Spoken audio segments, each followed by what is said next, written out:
आज हम क्लास 9 का पॉलिटिकल साइंस का चैप्टर 3 इलेक्टोरल पॉलिटिक्स पढ़ेंगे। इलेक्टोरल पॉलिटिक्स वाले चैप्टर में कुछ सब टॉपिक्स है, जैसे उसमें why need election, importance of election, election process, election different method के द्वारा, फिर इलेक्शन के प्रकार टाइप्स, जैसे मिड टर्म इलेक्शन है, जनरल इलेक्शन है, बाई इलेक्शन है, और उसके बाद में इलेक्शन कमीशन का रोल चुनावों में क्या रहता है, और लास्ट फिर उसमें डेमोक्रेटिक इलेक्शन के मेजर चैलेंज। तो ये मेन सब टॉपिक जो है आज हम इस लेसन के अंतर्गत पढ़ेंगे।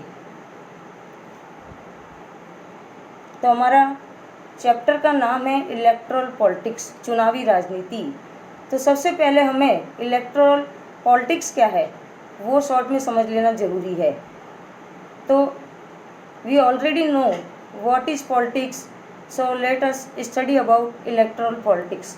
हम वैसे जानते ही हैं कि राजनीति क्या है, तो राजनीति के अंतर्गत इलेक्टोरल पॉलिटिक्स, चुनावी राजनीति क्या है, उसको शॉर्ट मीनिंग के द्वारा समझ लेते हैं हम। It is a field where we elect our representative by voting them. ये एक वो क्षेत्र है जहां हम अपने प्रतिनिधियों का चुनाव मतदान के द्वारा करते हैं। The more the votes the more the chance to win the election. और उसमें जिस प्रतिनिधियों को या जिस पार्टी को सबसे अधिक मत मिलते हैं तो वो विनर पार्टी के रूप में आगे बढ़ती है, और वो फिर अपने किसी भी देश में जो है सरकार बनाने के लिए योग्य हो जाती है। तो ये इलेक्टोरल पॉलिटिक्स के अंतर्गत हम जो है इसी के अंतर्गत चुनाव का जो पूरा प्रोसेस है, प्रक्रिया है, वो हम पढ़ेंगे। तो सबसे पहले तो देखो, डेमोक्रेटिक कंट्री जो होती है, लोकतांत्रिक देश, उसमें इलेक्शन ज़रूरी है, क्योंकि हमने प्रीवियस नॉलेज में भी पढ़ा हुआ है कि डायरेक्ट और इनडायरेक्ट डेमोक्रेसी, आज इनडायरेक्ट डेमोक्रेसी है, तो उसके लिए इलेक्शन प्रोसेस ज़रूरी है। तो उसमें पहला हमारा टॉपिक अब आ रहा है वाई इलेक्शंस, कि चुनाव क्यों ज़रूरी है। तो सबसे पहले है election can lead to change in the policy of government. एक तो चुनावों के द्वारा जो गवर्नमेंट की नीतियाँ, प्रोग्राम होते हैं, उसको चेंज करने में योगदान करते हैं। सेकंड है the governor invite can become the chief minister if he is impressed by the speech. कि गवर्नर जो है मुख्यमंत्री को जो है अपनी जो भी बात कहनी है, जो भी उसको बताना है, उसके लिए इनवाइट कर सकता है। People are unhappy with every ruling party and vote against it in the next election. इसके बाद ये by the people for the people है।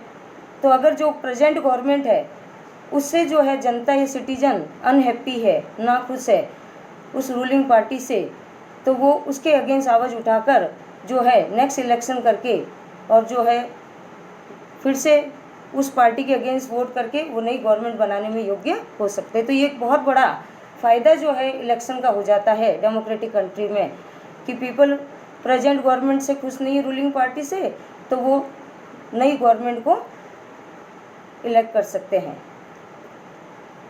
फिर नेक्स्ट इसकी इम्पोर्टेंस है, यह इलेक्शन ज़रूरी है। The party that win the election from the government. राजनीतिक दल जो है चुनाव जीतने के बाद में फिर अपनी सरकार बनाने में योग्य हो जाते हैं। लास्ट है the election can lead to economic development in the state और इन द कंट्री। फिर चुनावों के द्वारा जो है देश का आर्थिक विकास, चाहे वो राज्य स्तर का हो या राष्ट्रीय स्तर का, उसको करने में सबसे बड़ा योगदान चुनाव देते हैं। Next the party need not have not resign after his party loss election. अब इसमें चुनाव में एक फ़ायदा ये भी रहता है कि अगर कोई पार्टी अपना चुनाव में हार जाती है, लॉस हो जाती है, तो उसको रिजाइन करने की ज़रूरत नहीं पड़ती है।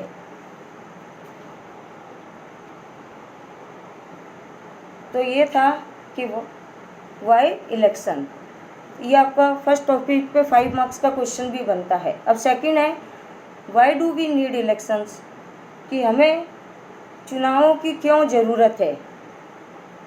तो the people can choose their leaders who will make law for them. तो सबसे पहले तो लोग उस नेता को चुनते हैं जो उनके लिए कानूनों का निर्माण कर सके, इसलिए हमें चुनाव की ज़रूरत है। सेकेंड है they can choose who will form the government and take major decisions. फिर गवर्नमेंट बनाने के बाद में वो जो है मेजर डिसीजन ले सके, इसलिए चुनाव की ज़रूरत है।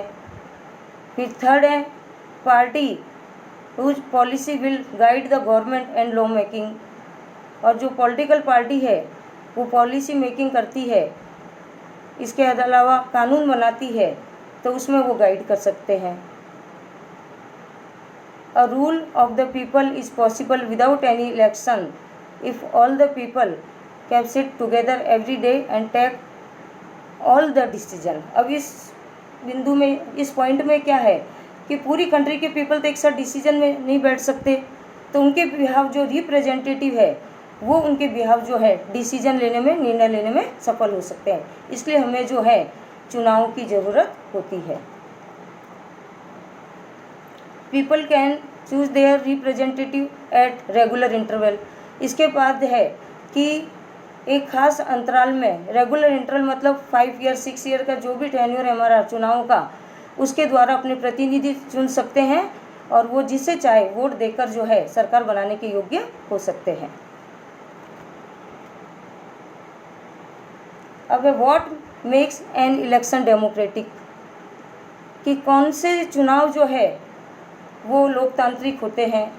तो सबसे पहला इसमें पॉइंट है everyone should be able to choose, कि हर व्यक्ति जो है अपनी पसंद से जो है चुनाव कर सकता है। This means that everyone should have no vote and every vote should have equal value. हर व्यक्ति के वोट की वैल्यू इक्वल होगी, 1 वोट 1 वैल्यू। सेकेंड पॉइंट है parties and candidate should be free to contest election and should after some real choice to the votes. इसके बाद कोई भी राजनीतिक दल है या प्रतिद्वंदी है वो जो है फ्रीली जो है चुनाव प्रक्रियाओं में भाग ले सकता है और वोटर्स को जो है उससे रियल चॉइस मिलने का अवसर रहता है। Election must be held regularly after every 5 years. इसके बाद जो है प्रत्येक 5 वर्ष के अंतराल में जो है नियमित रूप से जो है चुनाव प्रक्रिया संभव हो पाती है। नेक्स्ट पॉइंट है the candidate preferred bye the people should get elected. फिर जो उम्मीदवार होते हैं जो जनता के द्वारा चुने जाते हैं, तो जनता जिसको पसंद करती है उसको जो है वो अपना मनपसंद जो उम्मीदवार चुन सकती है। नेक्स्ट है election should be conduct in a free और फेयर मैनर। और सबसे बड़ा फ़ायदा ये है कि चुनाव जो है वो फ्री एंड फेयर, जिसमें किसी भी प्रकार का भेदभाव नहीं हो, किसी भी प्रकार की रिगिंग धांधली नहीं हो और निष्पक्ष और स्वतंत्र चुनाव जो है वो करना आसान हो जाता है। अब नेक्स्ट है is it good to have a political competition, कि क्या जो पॉलिटिकल कंपटीशन है, चुनावी राजनीतिक प्रतिद्वंद्विता है, वो अच्छी है या नहीं है। तो इसमें हम उसकी मेरिट और डिसमेरिट को पढ़ेंगे कि क्या राजनीतिक दलों के बीच में ये प्रतिद्वंद्विता जो है फेवरेबल है या नॉन फेवरेबल है। तो इसको हम 2 पार्ट्स में डिवाइड करके पढ़ेंगे, डीमेरिट्स और मेरिट। तो फर्स्ट हम पढ़ेंगे डिसमेरिट। तो डिसमेरिट में पहला आता है it creates a sense of disunity. सबसे पहले तो जो है राजनीतिक प्रतिद्वंद्विता जो है डिसयूनिटी मतलब एकता जो है उसको बहुत बड़ा खतरा उत्पन्न करती है। सेकंड है candidates and parties use dirty method for winning elections. Dirty methods क्या कहलाते हैं? असंवैधानिक तरीकों से जो है राजनीतिक दल या उम्मीदवार चुनाव जीतने के लिए कोशिश करते हैं। कोई मसल पावर यूज कर लेता है, कोई मनी पावर यूज कर लेता है। तो इस तरह से जो है वो डेमोक्रेटिक इलेक्शन नहीं हो पाते हैं। थर्ड है people who want to serve the country avoid entering this field owing the unhealthy competition. अब इसमें जो है, जो लोग कंट्री की सेवा करना चाहते हैं लेकिन वो इस फील्ड में आने से कतराते हैं, आना अवॉइड करते हैं, क्योंकि उनको ये पता होता है कि चुनावी राजनीति एक जो है डर्टी पॉलिटिक्स है, तो वो इसको अवॉइड करने की कोशिश करते हैं। तो इससे जो है अच्छे लोगों का जो है इस चुनावी राजनीति में आना पॉसिबल नहीं होता। इससे हमें एक अच्छी गवर्नमेंट बनाने के अवसर से भी कई बार जो है हाथ धोना पड़ता है। अब हम पढ़ेंगे मेरिट्स ऑफ इलेक्शंस, कि चुनाव की जो है क्या फ़ायदे हैं या उसके अंदर क्या अच्छाइयाँ हैं। तो people will get the full right to vote. तो सबसे पहले तो मेरिट में ये आता है कि लोकतांत्रिक देश में जो है हर व्यक्ति को, चाहे वो किसी कास्ट का हो, रिलीजन का हो, जेंडर का हो, हर एक को मत देने का अधिकार होता है। एंड चूज देयर रिप्रेजेंटेटिव, और अपने प्रतिनिधियों का चुनने का अवसर मिलता है। सेकंड है the country which has adopted the election producer is also counted in democratic country. तो डेमोक्रेटिक कंट्री में जो है इलेक्शन का एक प्रोसेस जो है वो पूरी तरह से फॉलो किया जाता है, अपनाया जाता है। थर्ड है it help to the elected representative to go out and serve the country and the countryman. इसके बाद जो निर्वाचित प्रतिनिधि होते हैं वो देश के राष्ट्रीय स्तर पर, प्रांतीय स्तर पर और अदर रूरल एरियाज़ में उनको प्रतिनिधि के रूप में जो है देश की सेवा करने का अवसर मिलता है। नेक्स्ट पॉइंट है after the people get the right to vote they are considered as a equal. जो भी व्यक्ति मत देता है उसको मत देने का इक्वल राइट मिलता है, उसके साथ कोई भी डिस्क्रिमिनेशन नहीं होता है।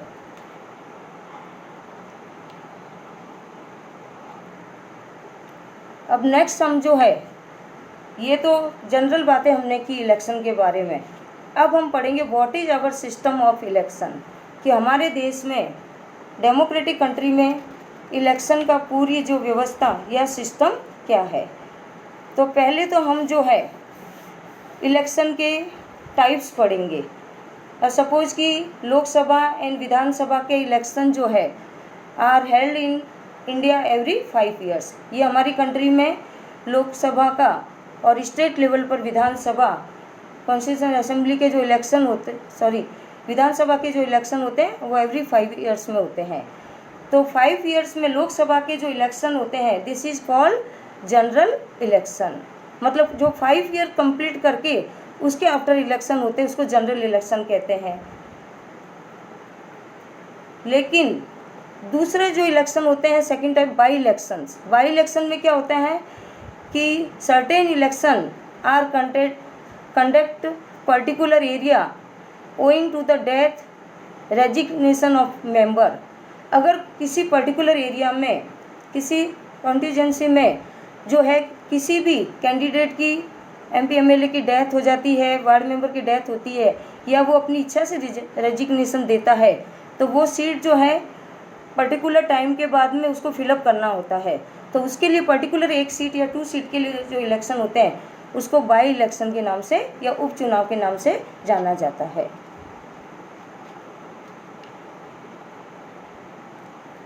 अब इसके अंदर हम इलेक्शन का एक पूरा प्रोसेस पढ़ेंगे कि सपोज कि इंडिया के इलेक्शन है, तो इंडिया के इलेक्शन के जो मेन स्टेप्स होते हैं, चरण होते हैं, उसमें कौन कौन से मेन स्टेप्स या चरण आते हैं। तो सबसे पहले फर्स्ट स्टेप में इसमें इलेक्टोरल कॉन्स्टिट्यूएंसी आता है, जिसको चुनाव क्षेत्र कहते हैं। तो इलेक्टोरल कॉन्स्टिट्यूएंसी क्या होती है, तो इसमें the country is divided into electoral constituency for both the Lok Sabha and the legislative assembly election, and 1 representative is elected from each constituency by the voter.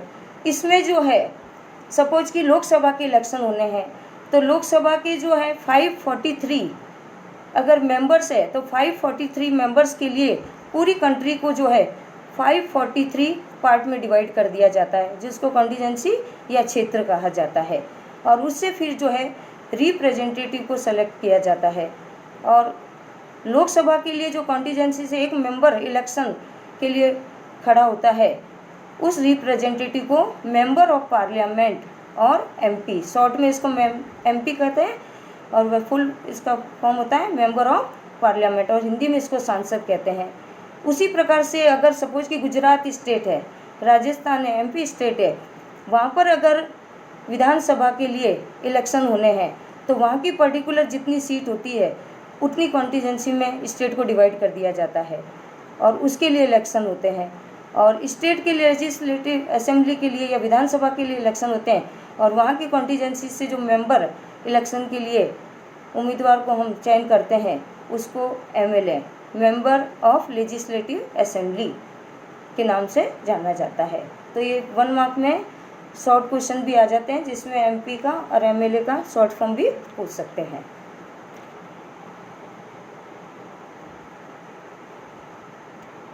तो इस प्रकार से ये मैप के थ्रू भी दिया हुआ है कि जितनी हमारी स्टेट है तो लोकसभा इलेक्शन के लिए भी हर स्टेट से लोकसभा के मेंबर के लिए सीटें फिक्स कर दी गई है, और उसमें जो है 543 पार्ट में उन सीटों को डिवाइड कर दिया जाता है, और वहाँ से इलेक्ट होकर ये मेंबर जो है फिर मेंबर ऑफ पार्लियामेंट या एमपी के नाम से जाने जाते हैं। अब इसमें कॉन्स्टिट्यूंसी में भी हमारी कंट्री में कुछ रिजर्व सीट डिक्लेयर की जाती है।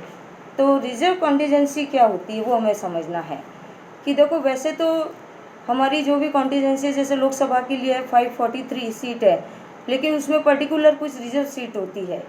तो रिजर्व सीट के लिए पर्टिकुलर उस एरिया से जो रिजर्व सीट है वो reserve seat particular schedule caste, schedule tribe, backward classes और वुमेंस के लिए होती है।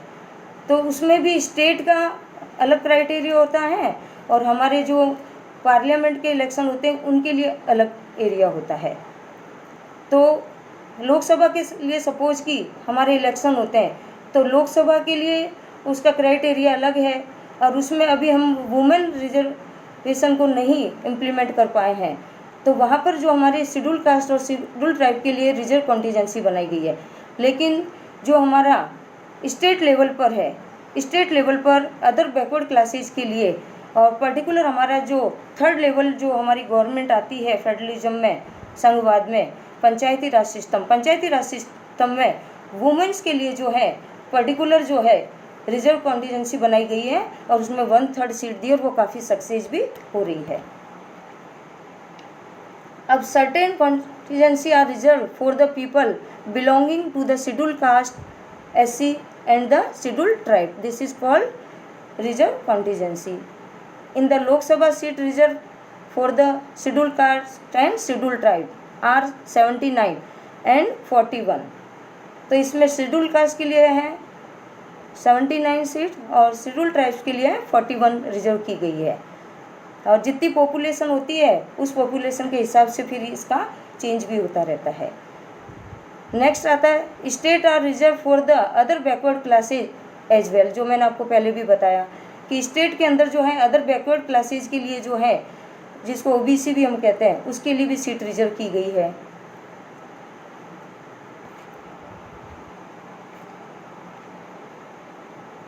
अब नेक्स्ट स्टेप इसमें हमारा आता है सेकंड इलेक्शन प्रोसेस में वोटर लिस्ट। तो सबसे पहले तो ये है कि वोटर लिस्ट क्या होती है, मतदाता सूची क्या है। तो the list of people who are eligible for voting is prepared by the election commission of India. तो वोटर लिस्ट से मतलब है कि जो पर्सन वोटिंग के लिए एलिजिबल है, एलिजिबल से मतलब क्या होता है, जो इंडिया का सिटीजन है, जिसकी वोटर एज जो है 18 ईयर्स या अबव होती है, और जिसका नाम उस मतदाता सूची में होता है, वो वोटर लिस्ट होती है। और ये किसके द्वारा तैयार की जाती है, इलेक्शन कमीशन के द्वारा। सेकंड इसमें आता है this ensure that everyone in the country gets an equal opportunity of choosing their political representative. और इसमें ये पूरा कंट्री में वोटर्स की लिस्ट तैयार करते समय ये पर्टिकुलर ध्यान रखा जाता है कि हर व्यक्ति को जो है इक्वल अपॉर्चुनिटी यानी समानता के आधार पर जो है अपने प्रतिनिधियों को चुनाव करने का अवसर मिले, तो उसका वोटर लिस्ट में नाम हो। थर्ड आता है regardless of a person caste, creed, color and gender, every citizen of and above 18 years of age is eligible to vote। जो मैंने आपको पहले भी ये पॉइंट बता दिया कि जाति के आधार पर, कलर के बेस पर, जेंडर के बेस पर, है ना, रिलीजन के बेस, लैंग्वेज के बेस कोई भेदभाव नहीं किया जाता है। और every citizen above 18 years of age is eligible to vote. जो व्यक्ति 18 वर्ष का या उससे ऊपर उसे मत देने का अधिकार होता है तो उसका वोटर लिस्ट में नाम इंक्लूड कर लिया जाता है।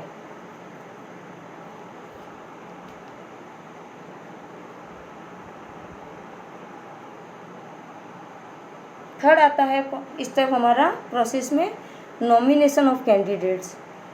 कि इलेक्शन कमीशन के द्वारा सपोज कि लोकसभा इलेक्शन का डिक्लेरेशन हुआ है तो फिर हर पॉलिटिकल पार्टी जो है अब किसको लोकसभा मेंबर के लिए उनको इलेक्शन के लिए खड़ा करना है तो उसके लिए जो है नॉमिनेशन करना होता है। तो सबसे पहले नॉमिनेशन के लिए भी जो है उस मेंबर की मिनिमम एज होती है। तो फर्स्ट इसका क्लॉज है an Indian citizen age should be minimum 25 years. कि प्रत्येक भारत का वह नागरिक जिसकी कम से कम 25 वर्ष की आयु होती है उसका नॉमिनेशन एज ए कैंडिडेट के रूप में होता है। सेकंड है there are restriction on people with criminal records but those are extreme cases. फिर उन व्यक्तियों को इसमें रिस्ट्रिक्ट किया जाता है, प्रतिबंध लगाया जाता है जिनका क्रिमिनल अपराधी रिकॉर्ड हो और वो भी बहुत ज़्यादा एक्सट्रीम केसेज पे उसका नॉमिनेशन में नाम नहीं लिया जा सकता। थर्ड है the candidate has to fill a nomination form. फिर उसके बाद जिस कैंडिडेट को नॉमिनेशन करना होता है उसको फॉर्म फिलअप करना होता है। जैसे स्कूल में आपको एडमिशन लेना होता है तो उसके लिए जो है स्कूल ऑफिस के अंदर कार्यालय में आप अपना रजिस्ट्रेशन कराते हो। अभी तो हमारा ऑनलाइन भी होता है। And give security deposit. फिर उसको अपनी जो है सिक्योरिटी भी जमानत के लिए करनी पड़ती है। फोर्थ है a legal declaration has to be made with details of opening criminal cases against the candidate. इसके बाद में उसको लीगल डिक्लेरेशन भी देना पड़ता है कि उसका कोई क्रिमिनल रिकॉर्ड तो नहीं है, उसकी क्वालिफ़िकेशन क्या है, उसके कितनी उसके पास प्रॉपर्टी है या फिर किसी गैर कानूनी तौर पे तो उसके पास कोई कार्य नहीं है। तो ये पूरी डिटेल्स उसको जो है अपनी नॉमिनेशन के अंदर डिक्लेरेशन में प्रोवाइड करना पड़ता है। नेक्स्ट है every candidate has to make legal declaration giving his full details. तो हर प्रतिनिधि को, हर उम्मीदवार को जो है लीगल डिक्लेरेशन देना पड़ता है। तो उसमें 3 स्टेप्स दिए हुए। फर्स्ट दिया है serious criminal cases pending against the candidate. कि उस उम्मीदवार के अगेंस्ट कोई सीरियस बहुत बड़ा क्रिमिनल केस तो पेंडिंग नहीं है। सेकेंड है detail of the assets and the liabilities of the candidate and his her family. फिर सेकेंड उसको अपनी कोई भी संपदा है, प्रॉपर्टी है और उसकी फैमिली की जो भी मतलब है जिम्मेदारियां या संपत्ति है उसका पूरा विवरण उसको देना पड़ता है कि कौन कौन से सोर्स से उसके पास जो है इनकम आ रही है।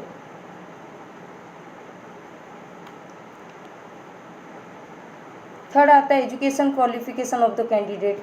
फिर कैंडिडेट की क्वालिफिकेशन भी देना होता है।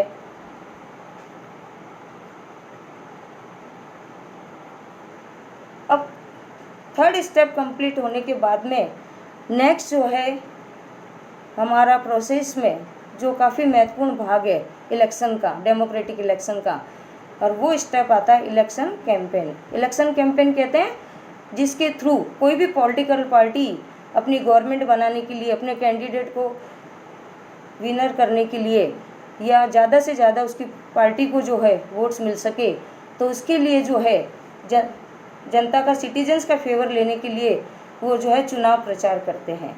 तो चुनाव प्रचार डेमोक्रेटिक कंट्री में डिफरेंट मेथड होते हैं, लेकिन पहले इसका क्या रूल है इलेक्शन कमीशन के द्वारा। तो election campaign in the India takes place for 2 weeks starting from the declaration of the final list of candidate। तो सबसे पहले तो इसमें ये क्लॉज दिया गया है कि declaration of the final list of candidate, कि जब इलेक्शन के लिए उम्मीदवारों की फाइनल लिस्ट डिक्लेयर हो जाती है और चुनाव आरंभ होने होते जिस डेट से, तो उससे जो है 2 वीक पहले जो है वो लोग इलेक्शन कैंपेन कर सकते हैं। और जिस डेट में इलेक्शन स्टार्ट होना होता है, सपोज कि 6 सितंबर को इलेक्शन है पर्टिकुलर स्टेट में, तो उससे 6 सितंबर से 48 आवर्स पहले जो उसको है इलेक्शन जो कैंपेन किया जाता प्रचार, उसको ख़त्म कर देना होता है। अब उसके लिए आते हैं कौन कौन से मेथड्स के द्वारा जो है कोई भी पॉलिटिकल पार्टी या लीडर जो है वो इलेक्शन कैंपेन करते हैं, प्रचार करते हैं। तो डोर टू डोर है, इलेक्शन मीटिंग्स है, रैलीज है, न्यूज़पेपर है, मीडिया है, सिनेमा हॉल है। ये डिफरेंट मेथड के द्वारा जो है ये लोग अपना चुनाव प्रचार करते हैं और ज़्यादा से ज़्यादा जो है अपनी पार्टी का फेवर प्राप्त करने की कोशिश करते हैं। अब उसके लिए लोग कई स्लोगन भी तैयार करते हैं, जैसे गरीबी हटाओ by the Congress lead by Indira Gandhi in the year 1971। Indira Gandhi के समय में उनकी पॉलिटिकल पार्टी का जो स्लोगन उन्होंने कैंपेन के लिए दिया था वो गरीबी हटाओ दिया था। अब सेव डेमोक्रेसी, ये जनता पार्टी के द्वारा 1977 में, लैंड टू द टिलर, ये left front in the West Bengal assembly election के द्वारा। तो ये मेथड हैं, प्रचार के अलग अलग तरीके हैं कि वो स्लोगन के द्वारा भी जनता का ध्यान आकर्षित करके अपना प्रचार करते हैं।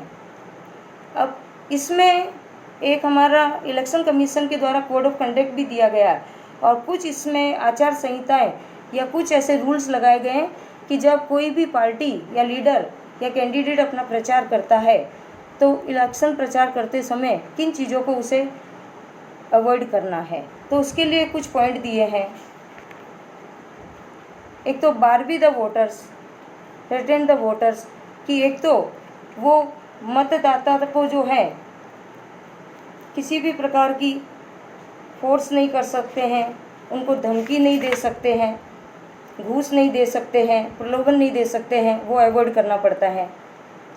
सेकंड है influence the voters in the name of religion, जो है धर्म के नाम पर जो है मतदाताओं को मत लेने की कोशिश नहीं करना, उसको अवॉइड करना है। थर्ड है use government resources for campaigning, चुनाव प्रचार के समय में सरकारी जो संसाधन उनका प्रयोग नहीं करना है।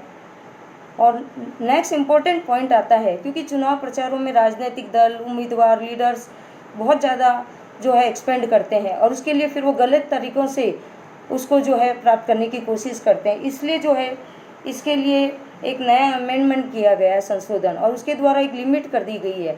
For example expand more than 25 lakh for the Lok Sabha election, तो लोकसभा चुनाव के लिए तो 25 लाख रुपए, and 10 lakhs for the assembly election, और स्टेट के विधानसभा चुनावों के लिए जो है 10 लाख तक के जो है वो खर्च कर सकते हैं, उससे ज़्यादा वो खर्च नहीं कर सकते।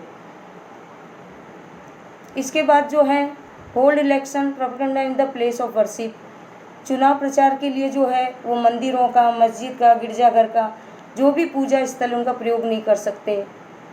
Use government aircrafts and vehicles, government officials, फिर इसके बाद जो भी सरकारी व्हीकल्स हैं या ऑफिस है, कार्यालय हैं, उनका प्रयोग नहीं कर सकते। इसके बाद on the announcement of elections ministers can not take policy decision और स्टार्ट एनी बिग प्रोजेक्ट। अब जो इलेक्शन कमीशन के द्वारा जब चुनाव की डेट डिक्लेयर हो जाती है तो उसके बाद कोई भी मंत्री जो है कोई भी पॉलिसी डिसीजन नहीं ले सकता, कोई बहुत बड़ा प्रोजेक्ट डिक्लेयर नहीं कर सकता, या कहीं कोई उद्घाटन है तो उसमें वो जो है भाग नहीं ले सकता है या अपनी तरफ से कोई वायदे नहीं कर सकता है। अब इसमें लास्ट और महत्वपूर्ण आता है polling and counting of votes. अब पोलिंग के अंदर जो है, जिस पर्टिकुलर वार्ड में या कॉन्स्टिट्यूएंसी में या पर्टिकुलर एरिया के अंदर जिस पर्सन का वोटर लिस्ट में नाम होता है, वो उसी पोलिंग बूथ पर जाकर जो है वोट दे सकता है। तो इसके लिए जितने भी पार्ट में, चाहे वो आपका ग्राम पंचायत का इलेक्शन है, म्यूनसिपलिटी का इलेक्शन है, विधानसभा का इलेक्शन है, लोकसभा का इलेक्शन है, तो हर एक वोटर का वोटर लिस्ट में नाम आइडेंटिफाई होता है और उस पर्सन को उसी पोलिंग बूथ पर जाकर जो है अपना वोट देना होता है। तो इसके लिए फर्स्ट स्टेप होता है, a person with his name on the voter list can go to a polling booth, get identified by the official, get the mark on his finger and cast the vote for the candidate of his choice। सबसे पहले वो व्यक्ति उस चुनाव polling booth पर जहाँ उसका नाम है वहाँ पहुँचता है। वहाँ पर जो ड्यूटी पर ऑफिसर्स होते हैं वो उसको आइडेंटिफाई करते हैं, उसका वोटर आईडी देखते हैं, उसका जो भी उसमें मार्क होता है उसके उस फिंगर पर जो है इंक के द्वारा लगा देते हैं और फिर उसको जो है वोट देने का अधिकार मिल जाता है और वहाँ जो है वो वोटर जो है अपनी पसंद से कैंडिडेट को मत दे सकता है। सेकंड आता है पोलिंग बूथ पर और क्या क्या परमिट होता है। Agent of the candidate are permitted to be seated inside the polling booth for ensuring that a fair voting takes place। तो कभी कभी ये भी मतलब ह्यूमर फैला दिया जाता है कि वहाँ रिगिंग हुई है ना, वहाँ गलत तरीके से वोट हुए हैं। तो इसके लिए जो पॉलिटिकल पार्टी का कैंडिडेट होता है उसका वहाँ एक एजेंट को भी जो है वो लोग वहाँ बैठने के लिए पोलिंग बूथ पर परमिट करते हैं ताकि उसके मन में कोई संशय नहीं रहे और फेयर वोटिंग जो है होने का जो है दावा हो सकता है। अब इलेक्शन के अंदर वोट्स में वोटर के लिए जो है आजकल ईवीएम यानी इलेक्ट्रॉनिक वोटिंग मशीन आ गई है और उसके अंदर जो है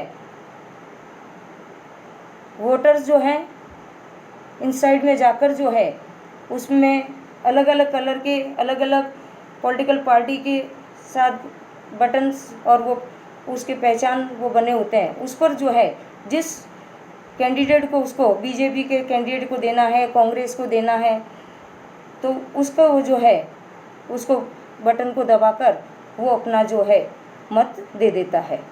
तो ये आजकल जो है इलेक्ट्रॉनिक वोटिंग मशीन के थ्रू जो है मत देने की प्रक्रिया शुरू हुई है।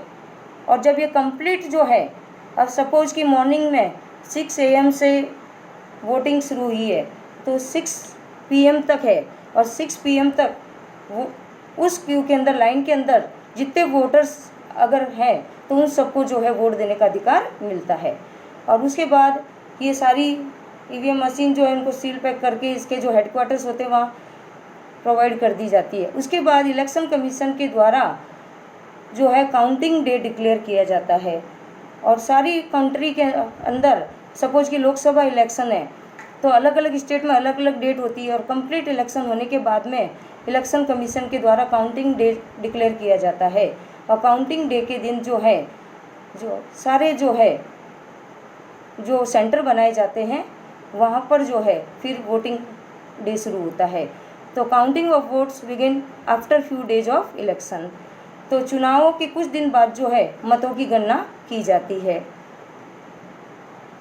तो final stage of an election is the day when the voter has their vote.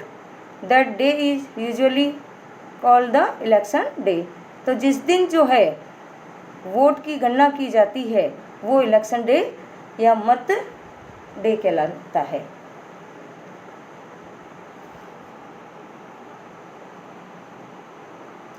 अब नेक्स्ट हमारा टॉपिक आता है what makes an election in India democratic. तो भारत के अंदर जो चुनाव होते हैं तो लोकतांत्रिक चुनाव कैसे हों, तो उसके लिए हमारे देश के अंदर इंडिपेंडेंट इलेक्शन कमीशन ऑर्गेनाइज किया गया है ताकि उसके अंडर में जो है पूरा इलेक्शन का कंट्रोल रहता है और लोकतांत्रिक चुनाव प्रक्रिया जो है वो संभव हो सके। तो in India election are conduct by the election commission, short में इसको ईसी भी कहते हैं। तो हमारे देश के जो चुनाव प्रक्रिया है पूरी की पूरी वो इलेक्शन कमीशन के द्वारा स्वतंत्र और निष्पक्ष चुनाव आयोग के द्वारा की जाती है।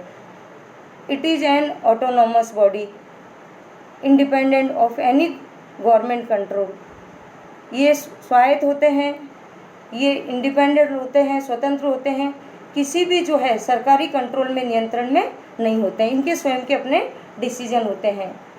अब आता है जो चीफ इलेक्शन कमीशन होता है उसको कौन या कमिश्नर को कौन अपॉइंट करता है। तो सेकंड पॉइंट है the president of India appoint the chief election commission, जिसको शॉर्ट में सीईसी कहते हैं, कि भारत के राष्ट्रपति के द्वारा जो है हमारा चुनाव आयोग गठित किया जाता है और उसके कमिश्नर को अपॉइंट किया जाता है। द सीईसी यानी chief election commission is neither answerable to the government not to the president. पहले मैंने आपको बता दिया है कि इलेक्शन कमीशन इंडिपेंडेंट है, तो इसलिए वो न तो आंसरेबल उत्तरदायी सरकार के लिए है न राष्ट्रपति के लिए है। कभी हम कहेंगे कि राष्ट्रपति उसको अपॉइंट करता है तो उसके लिए रेस्पॉन्सिबल होगा, ये राष्ट्रपति के लिए आंसरेबल उत्तरदायी नहीं होता, वो सारे अपने डिसीजन इंडिपेंडेंट लेता है। अब आता है कि इलेक्शन कमीशन के जो क्या रोल है, क्या फंक्शन है, उसके मुख्य कार्य क्या या उसका मेन इंडिपेंडेंट रोल क्या है। तो फर्स्ट आता है EC takes all decision related to elections. सबसे पहले तो जो है चुनाव आयोग जो है, इलेक्शन कमीशन जो है, चुनाव प्रक्रियाओं से संबंधित जो भी निर्णय होते हैं वो लेता है। सेकंड है it declare the election dates.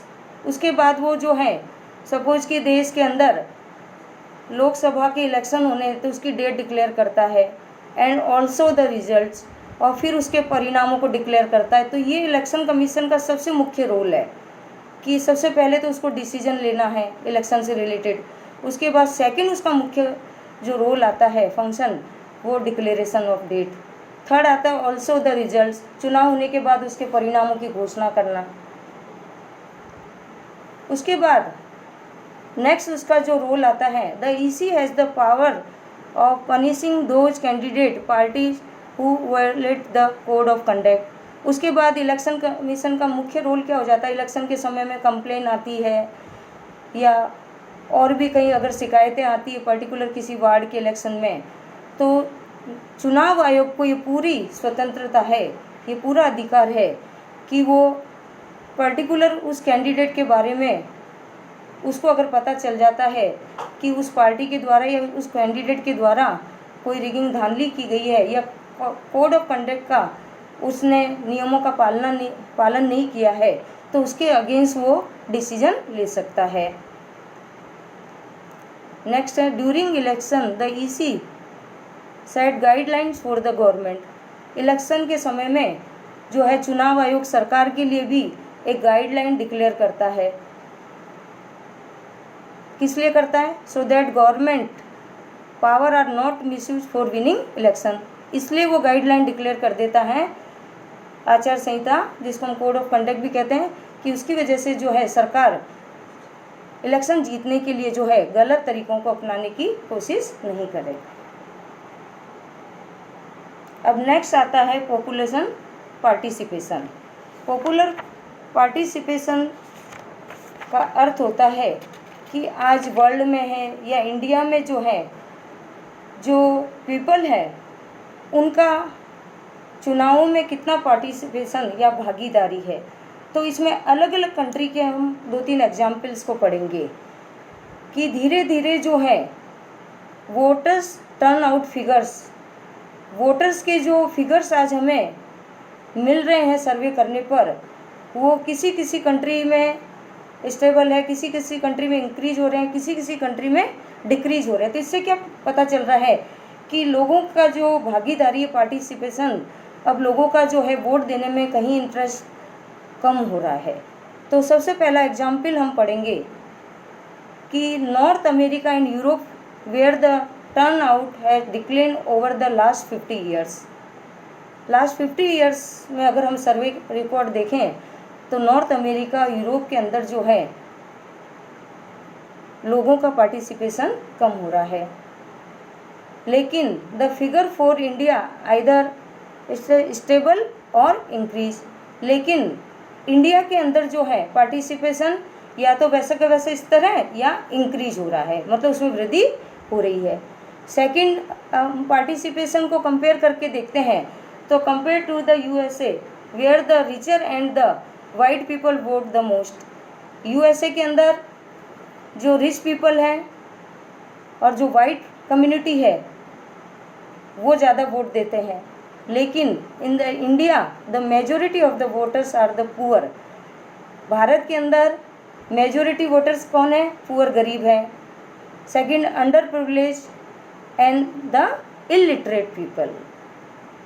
Under privilege और इलिटरेट यानी अशिक्षित व्यक्ति जो है वो ज़्यादा जो है मतदाता के रूप में इसमें शामिल होते हैं। तो ये पार्टिसिपेशन के कुछ सर्वे हैं, तो उसके बेस कंपेयर किया है।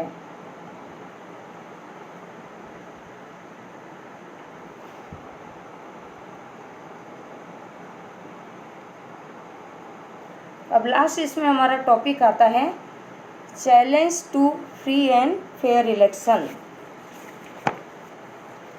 कि स्वतंत्र और निष्पक्ष चुनावों के लिए क्या चुनौतियां हैं, जो इलेक्शन के लिए डेमोक्रेटिक कंट्री में एक मेजर क्वेश्चन मार्क है, और भारत जैसे देश के अंदर ये बहुत बड़ा चैलेंज है। तो इसमें हम पढ़ेंगे कि मेजर चैलेंज क्या है, कि आज हमें लोकतांत्रिक हम चुनाव करते हैं, इलेक्शन कमीशन के द्वारा जो है ये हमारे इलेक्शन जो है वो स्वतंत्र और निष्पक्ष करने की काफ़ी हद तक कोशिश की जाती है, लेकिन फिर भी जो है major challenge time to time आते हैं। तो लास्ट ये इम्पोर्टेंट आपका टॉपिक और एक बहुत इम्पोर्टेंट क्वेश्चन भी बनता है। तो फर्स्ट पॉइंट में हम पढ़ेंगे कि candidate with excessive money enjoy and unfair advantage over smaller parties and candidate. कि सबसे पहले तो जो है कि जो उम्मीदवार होता है वो रुपए पैसों के बल पर जो है गलत तरीके से चुनाव जीतने की कोशिश करते हैं, क्योंकि उसके पास बहुत अधिक धन है, रुपए पैसे की कमी नहीं है, तो वो उसका फ़ायदा उठा लेता है और दूसरों से अपनी स्थिति को मजबूत कर लेता है। सेकंड है candidate with criminal records dominate other and remove them from the electoral race by using answer.